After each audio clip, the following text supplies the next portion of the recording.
Hello everyone, welcome all. आइए हम लोग जे मेंस के पेपर को डिस्कस करें। नेक्स्ट क्वेश्चन को। The next question is a proton enters in a uniform magnetic field of 2 millitesla at an angle of 60 degree।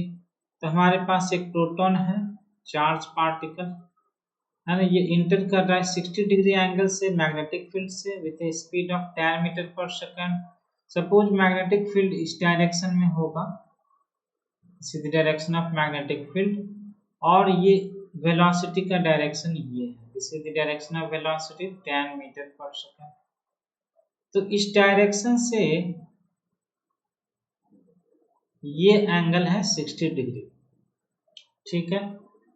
अच्छा, अब क्या पूछ रहा है? Find the pitch of the path. तो इसका मतलब ये किस तरह का मोशन होगा? ये हेलिकल मोशन होगा। तो मैग्नेटिक फील्ड दिया हुआ है 2 मिली टेस्ला, मतलब 2 × 10⁻³ टेस्ला, 60 डिग्री एंगल है। वेलोसिटी का 2 कंपोनेंट्स हम निकाल सकते हैं, 2 कंपोनेंट वेलोसिटी का, एक इस तरह और एक इस तरह। So this is nothing but v cos 60 degree और v sin 60 डिग्री। तो ये v sin 60 डिग्री वाला परपेंडिकुलर है, उसके कारण एक सर्कुलर मोशन होगा। तो circular motion will be due to the perpendicular component of velocity. Velocity के परपेंडिकुलर जो कंपोनेंट है ये v sin थीटा, ये वेलोसिटी का परपेंडिकुलर कंपोनेंट है। Perpendicular to what? Magnetic field. Magnetic field का ये परपेंडिकुलर है। तो इसी के कारण हमारा निकलेगा, है ना, सर्कुलर मोशन। तो सर्कुलर मोशन का सबसे पहले और पूछ रहा है कि पिच मतलब कि एक सर्कुलर मोशन कंप्लीट करने के बाद मान लेते कि ये यहाँ पर आ गया एक सर्कुलर मोशन कंप्लीट करने, तो this distance is called pitch. So pitch क्या होता है? Pitch is the distance travelled, horizontal distance travelled by the proton, this charge particle, in one time period. One time period मतलब एक circular motion का जो time period लगेगा, मान लेते हैं वो t है। So speed into time. So this speed is nothing but v parallel.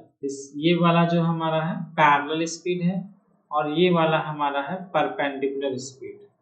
तो v cos theta cos 60 degree into time. अब टाइम निकालना है, तो टाइम निकालने के लिए हमें फॉर्मूला पता है, हम निकाल सकते हैं time is 2 pi radius into v perpendicular, है ना।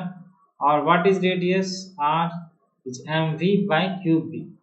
सो r जो होता है ये m v perpendicular mv by q B v, है ना। और ये v परपेंडिकुलर कट जाता है, तो यहाँ से 2 pi m by q B v होता है, 2 pi m by q into v। ये होता है टाइम पीरियड। अब टाइम पीरियड को यहाँ पर डायरेक्टली हम सब्स्टिट्यूट करेंगे। So v cos 60 degree into 2 pi m by q into v। ठीक है। अब हम निकाल लेंगे वेलोसिटी कितना है हमारा। Velocity is given 10 cos 60 degree half, this is 2 pi m charge electronic, actually proton का चार्ज कितना होता है e, and magnetic field is 2 × 10⁻³ अगर यहाँ से कैलकुलेट करेंगे तो ये कितना आ जाएगा? यहाँ से 2 कैंसिल हो गया एंड 2 × 5,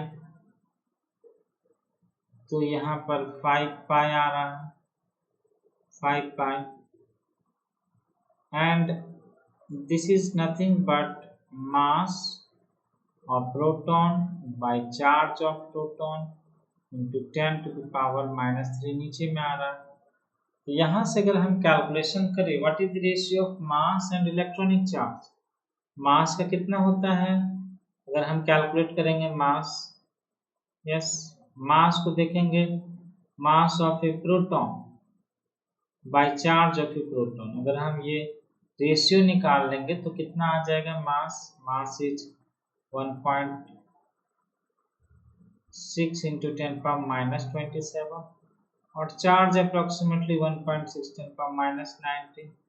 तो इससे जो ऑर्डर आ रहा है हमारा वो कितना आ जाता है 10 टू द पावर, अगर ये कैलकुलेट करें तो यस ये हो जाएगा हमारा 8 -8। इधर से हमारा -8 फैक्टर आएगा 5 pi 10 to the power -8 divided by 10 power -3। तो यहाँ से हम क्लियरली बोल सकते हैं कि 10 टू द पावर -7 आ रहा है ना। So that pitch is coming as, pitch कितना आ रहा है 5 pi into 10 to the power, ये आ जाएगा -8 -3 -5, और अगर हम 10 से इसको मल्टीप्लाई करते हैं तो ये 50 पाई आ जा रहा है, और माइक्रोमीटर में हम लिख सकते हैं। सो द करेक्ट आंसर जो होगा हमारा, जो करेक्ट आंसर आ रहा है वो 50 पाई माइक्रोमीटर। ये कैलकुलेशन ही सिर्फ करना है, इसमें डायरेक्टली भी हम पिच का फॉर्मूला ये यूज कर सकते हैं। अगर हमें डायरेक्ट याद करना है तो ये फॉर्मूला हम पिच का यूज कर सकते हैं डायरेक्ट, और कैलकुलेशन निकाल सकते हैं। Hope you have understood this explanation. तो अगर आपको अच्छा लगा तो आप हमारे चैनल को सब्सक्राइब कर सकते हैं इन सारे लिंक्स पर। Thank you for watching.